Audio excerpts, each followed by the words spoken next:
All right, everyone, here it is. Maybe I don't know if it's my second favorite or third favorite topic to discuss in this class. But it's a huge topic. It's very important. Um, and this is enzyme mechanisms. So we mentioned enzymes are studied in basically two different ways. Enzymes are studied from a kinetic standpoint, so how quickly can they catalyze a reaction, but we also want to know what bonds are broken, what bonds are formed, and we want to know the sequence of that. So when we talk about mechanisms, we're kind of getting to the bottom of that. Now, catalytic mechanisms is where we're going to go. What's the catalysis? What are the reactions that are taking place? Enzyme reactions are described in the same way as non-catalyzed reactions. Here, for instance, we have an amine reacting with an aldehyde or a ketone to form a carbonylamine intermediate, which ultimately leads to an imine shift and water being produced. There are three basic types of enzyme mechanisms or there are three basic types of enzyme catalytic mechanisms. Acid-base catalysis. So if you think about acids and bases, first thing I go to is I go back to Gen Chem 1. Is something donating a proton or something accepting a proton? Covalent catalysis. So obviously there's got to be some sort of covalent bond involved there. And then last one is metal ion catalysis. Obviously there is a metal ion included there. Now, the first that we're going to dig into, and we're going to spend a little bit of time on all of this because we're going to be investigating and dissecting each example of acid base, metal ion, and covalent catalysis. Now, in acid base catalysis, it's involved in all enzymatic reactions where a proton is being transferred. There is general acid catalysis, where a general acid donates a proton to a substrate.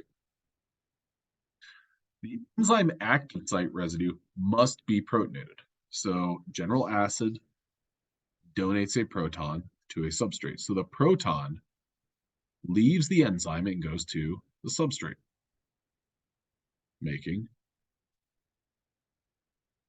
a protonated substrate. So the enzyme harbors that proton and transfers it. General base catalysis. A general base accepts a proton from the substrate. Well, this is the opposite, where an enzyme active site residue must be deprotonated for this to happen. Now, whenever I think about these scenarios, enzyme active site residue must be protonated. What are the best candidates for amino acids that can be protonated? Is valine a good one? Is alanine? It's really not. The R group of valine and alanine, they're not going to have an ionizable, uh, or they're not ionizable R groups, in which case they don't have a proton to donate or accept. Meanwhile, we talk about something like aspartic acid or histidine.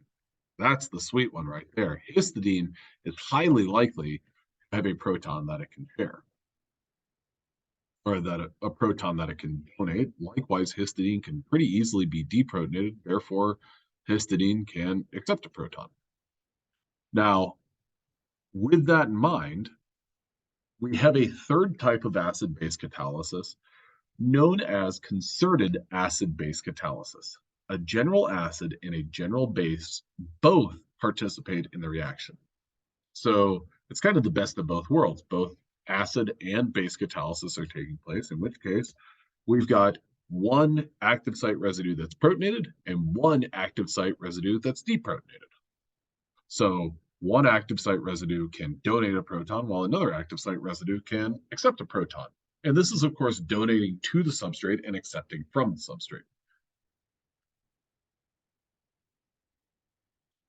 Now, with that in mind, some of these amino acids are going to seem like they're very amenable to acid-base catalysis, and then some of them are a little bit of an outlier. So we talked previously are 5 ionizable amino acids. Those 5 ionizable amino acids were glutamic acid, aspartic acid, lysine, arginine, and histidine. I would say that those are kind of the heaviest hitters and most likely to participate in acid-base catalysis. We have glutamic acid and aspartic acid, which have a carboxylic acid on the R group, lysine and arginine with an amine in the R group, and histidine with an imidazole ring, which can be deprotonated to form this right here. So on the right-hand side, we have our general base variation of those different R groups. Now, cysteine, serine, and tyrosine are all amino acids that can conceivably participate in acid-base catalysis. Now, the frequency of that acid-base catalysis, including a serine, cysteine, or a tyrosine, I would say that it's a little bit less common, but that's not to say that it doesn't happen. So in addition to our 5 ionizable amino acids, I would go ahead and add CYS or cysteine, SER, and TYR as 3 other amino acids that can donate a proton. Now, what they look like, cysteine is similar in structure to serine when it's deprotonated. Rather than a sulfur, it has an oxygen. Tyrosine, well, it also has a deprotonated oxygen whenever it's acting as a general base. So that's a grand total of 9 amino acids. Nope, I can't count. 8 amino acids that are important in acid-base catalysis and in acid-base chemistry. But we already are kind of familiar with 5 of them due to those 5 being our ionizable amino acids. Now, anytime that you look at an enzyme and ask yourself if it's participating in acid-base catalysis, so these graphs right here show pH profiles and enzyme activity curves. So if you look at the graph on the left-hand side of the screen, our y-axis is labeled enzyme activity. And that enzyme activity, you can kind of think about that as a range from 0, not G, to, well, basically 100. 100% of its maximal or optimal activity versus 0 and its lowest level of activity. Our x-axis is marked as pH and really is just to show, let's say 0 to, it doesn't really matter, and I'm not going to say 14. But essentially what this is showing is that as the pH increases, a general base is going to display higher levels of activity because that general base is more likely to accept a proton. Now, on the opposite side, on the right-hand side, we have enzyme activity on our y-axis and pH on our x-axis. Enzymes are exhibiting higher levels of activity at a lower pH because they have that proton that they can donate. Now, ultimately, that sort of graph looks like this whenever you're evaluating an enzyme's activity, in that it's going to have its highest level of activity in a narrow range somewhere in the middle. Now, this curve for some enzymes might look like this. For other enzymes, it might look like this. It just depends on what are the amino acids that are protonated or deprotonated, and what are they doing for the overall activity of that enzyme. How do we correlate enzyme activity with pH? So if we look at, the graph that I've labeled A, or the data that I've labeled A, and the data that I've labeled B, A would be a general acid. ACID, and B would be, or GB, or general base. Now, next up in our types of catalysis, covalent catalysis. In covalent catalysis, a covalent bond, that covalent bond is transiently formed between the substrate and the enzyme or coenzyme. And just as a little bit of a refresher, we talked about cofactors, or we previously talked about cofactors, which were metal coenzymes. And then we also talked about coenzymes, which were organic molecules. This reaction usually involves a nucleophilic group on the enzyme and an electrophilic group on the substrate. So as an example, we have chymotrypsin here. Now, chymotrypsin, it has two groups that we care about. One right here, and then one that's labeled serine 195. So what we're seeing with this kind of snapshot of a mechanism is that there is another amino acid in chymotrypsin that is acting as a base, and it is picking this proton off of that serine, enabling serine to establish a covalent bond with our substrate down here. And whenever that substrate and serine form this bond, well, then this bond right here, well, the electrons from that are able to go on to that nitrogen so that it can act as a, so that it can break that bond. So chymotrypsin, where did my cursor go? Is going to go through that sequence so that serine can form a covalent bond with part of the substrate, which enables the substrate to be broken off and leave behind the other part of our substrate displayed right here. So this serine is our nucleophile. It acts as a negatively charged group, whereas this carbon right here is an electrophile. There's our electrophilic group on our substrate. Nucleophilicity of a substrate is related to its basicity. Biologically important nucleophiles are negatively charged or contain unshared electrons. So good candidates for that, as nucleophiles in their nucleophilic form, have a hydroxyl group, a sulfhydryl group, amino group, or an imidazole group. So hydroxyl group, my first thought is tyrosine, single letter code of Y, serine, threonine. Okay, those all have hydroxyl groups, sulfhydryl groups. Cysteine, amino group. Well, could be lysine, arginine. I don't know why I wrote L for lysine. It's a K. K for lysine. Sorry about that. And the only amino acid that has an imidazole group would be histidine. So these are all good candidates, and these are good candidates under certain circumstances and under certain conditions. Now, electrophiles that are commonly found on a substrate, well, these are either going to be positively charged or contain unfilled valence electron shells or contain an electropositive atom. So a proton is a good electrophile, or a metal ion, or a carbonyl carbon atom, and a cationic imine Schiff are all good electrophiles. So when you think nucleophile, think probably has a negative charge. Electrophile possibly has a positive charge. Does it absolutely always? No. If we look at that carbonyl carbon cation, or carbonyl carbon atom, that does not have a negative charge. It does not have an overall positive charge. It has a partial positive charge, and that is enough to act as an electrophile. Our third and final type of catalysis is metal ion catalysis. Nearly 1/3 of all known enzymes require the presence of metals for catalytic activity.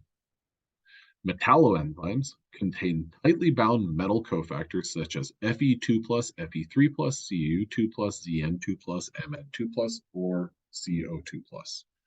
So these are all divalent or trivalent cations. Metal activated enzymes, on the other hand, well, they are loosely bound sodium, potassium, magnesium, or calcium.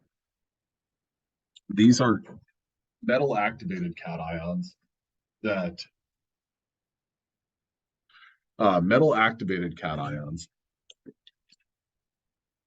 have a +1 or +2 charge. These are loosely bound to our enzyme and loosely involved in our catalysis.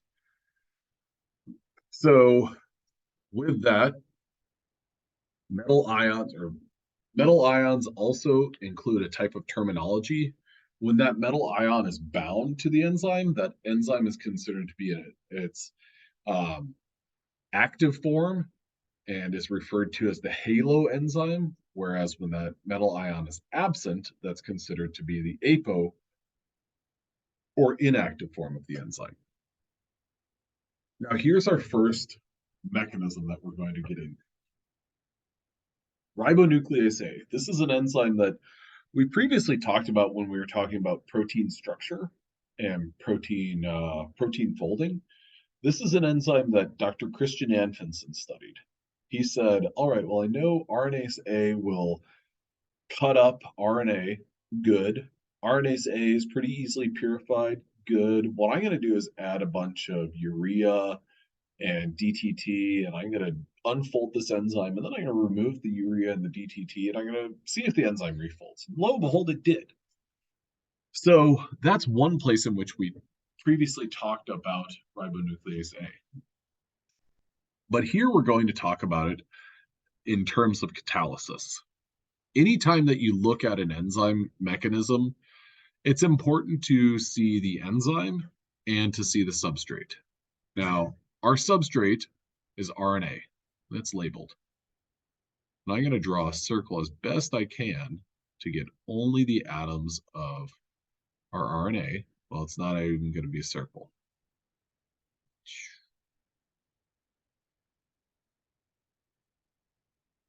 Yeah, now it's going to be a shape.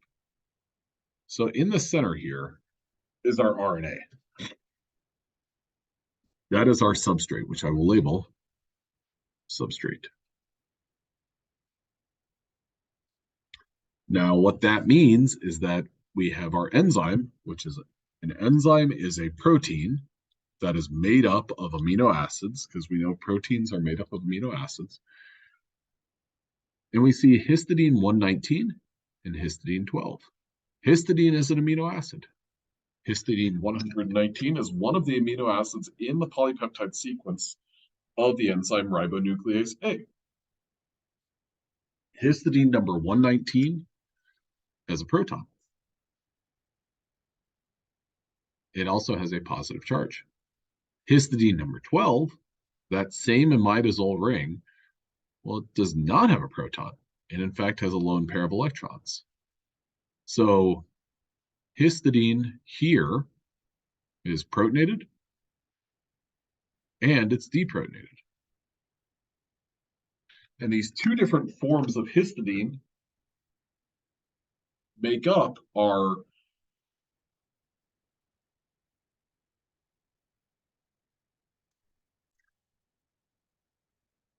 so histidine in this case is acting as a acid and as a base. So histidine 119 is an acid. Histidine 12 is acting as a base. Now, if we move to the right, what we notice is that in this movement to the right, water is introduced, and, well, histidine number 12 and histidine 119, histidine number 12 is now protonated, histidine 119 is deprotonated. So movement from this first spot, which I will label with X, and the second spot, which I'm labeling with Y, is we go from a deprotonated amino acid to a protonated amino acid, and then a protonated to a deprotonated. So as it turns out, what was happening, or what happened in all of this, was there was movement of atoms between our substrate and our enzyme. Histidine number 12 plucked the hydrogen from the 2' carbon in our RNA molecule, enabling these electrons to go down to basically form a bond with our phosphate. Then what we have is the electrons that were linking our phosphorus within our phosphate group to ultimately the oxygen on our 5' carbon of our continued RNA polymer. Those electrons are able to come down and pick up this proton from our protonated histidine 119. So histidine 12 picks up a proton, histidine 119 donates a proton. And at that point, we're able to displace a portion of our RNA molecule. We have a proton on histidine 12, lack of a proton on histidine 119. And what we want to do, and what the benefit of any sort of enzyme is that we have a ability to regenerate our starting point. So what that means is, or what I mean by that is, we can go back to a protonated histidine 119 and a deprotonated histidine number 12, so that we can continue bringing in the substrate and catalyzing the exact same reaction. That's one of the tremendous advantages that a biological catalyst or an enzyme affords you whenever you're looking at a chemical reaction. Now, in order to do that, we have water enter the picture. Water is going to act as an acid and donate a proton to histidine number 119. That's going to set in motion a series of reactions, or a series of electron movements, where phosphorus is going to get the OH from that water, and the electrons that link our 2' carbon to our oxygen to our phosphorus, those electrons are going to pick up the proton from histidine number 12. And that's going to get us back into a position where histidine 119 is protonated and histidine number 12 is deprotonated. So, ways that you can look at this. In order for this reaction to take place, histidine 12 is going to be deprotonated, histidine 119 is going to be protonated. We're going to continue processing this, or going through these steps over and over and over again. Histidine 12 will regenerate to be, or will return to being a base. It will pick up a proton. It will oscillate between base and acid, and 119 will oscillate between acid and base. And that's really all there is to the ribonuclease A mechanism. This is an example of your concerted acid-base catalysis.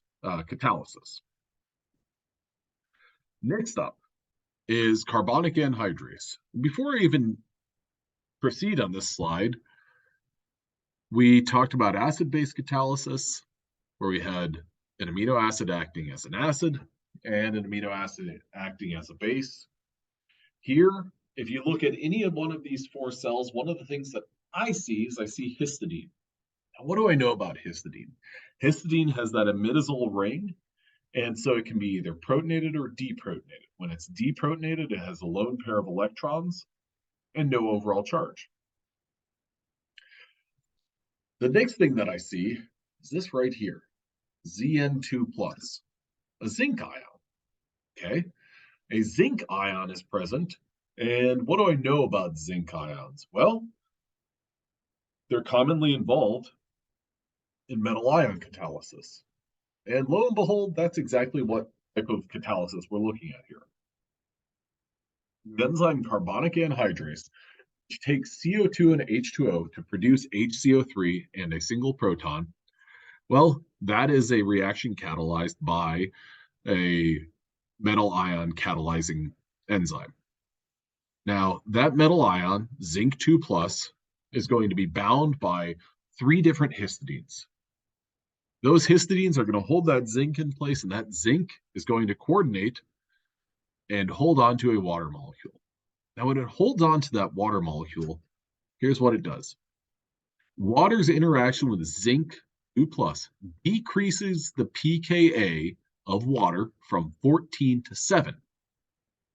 Okay, so if the pKa of water goes from 14 to 7, what that means is that water will more easily lose that proton, or lose one of those protons, in an environment where the pH is 7 or slightly above that.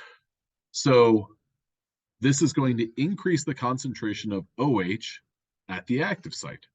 So water loses a proton, leaving behind OH minus, or a hydroxide ion, that is coordinated with the help of 3 histidine residues and a zinc ion. Now, the next step is for a CO2 molecule to roll in.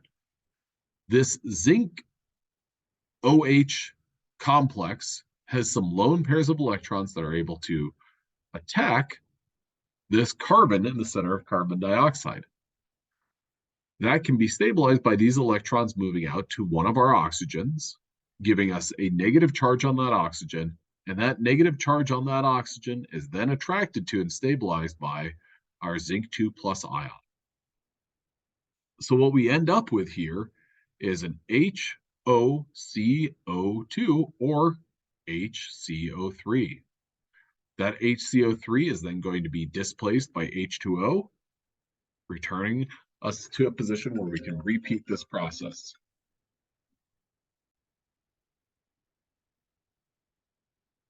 Now,